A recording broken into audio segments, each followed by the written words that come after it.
কিন্তু বাশির ভাই জানতো না আমি একদিন ন্যাশনাল লেভেলে খেলব। ঢাকাই সিনেমার জনপ্রিয় নায়ক মেগাস্টার শাকিব খান বিপিএল এর দল কিনলেন তিনি। এ নিয়ে রীতিমতো হইচই শুরু হয়েছে সোশ্যাল মিডিয়ায়। গত বিপিএল এ বাজে পারফরমেন্স করা নরবরে ঢাকার দায়িত্ব নিচ্ছেন বাংলাদেশি মেগাস্টার শাকিব খান। তুফান হতে অ্যাটিটিউড লাগে, চোখের দৃষ্টি লাগে,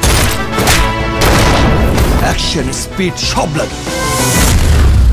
একের পর এক ব্যবসা সফল সিনেমা দিয়ে দর্শক হৃদয়ে স্থান করে নিয়েছেন বাংলাদেশি মেগাস্টার শাকিব খান। তবে কি বলিউড কিং শাহরুখ খানকে টেক্কা দেওয়ার জন্য বিপিএল এ দল নিচ্ছেন তিনি?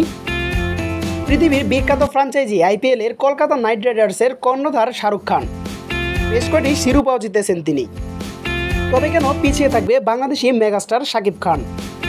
তাই তো শাকিব খানের পরিচালিত প্রতিষ্ঠান রিমাক এবং হারলান দল নিচ্ছে বিপিএল এ।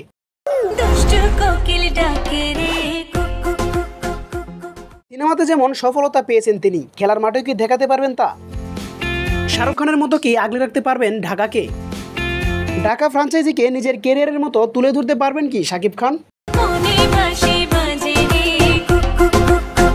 বাংলাদেশি মেগাস্টার শাকিব খানের প্রতি রইল অনেক অনেক শুভকামনা। তার দল যেন ভালো করে বিপিএল এ এই প্রত্যাশায় রইল। মেগাস্টার শাকিব খানের বিপিএল এ দল কেনা এবং ক্রিকেটের প্রতি ভালোবাসা আপনার কাছে কেমন লেগেছে তা অবশ্যই কমেন্ট করে জানিয়ে দিতে ভুলবেন না।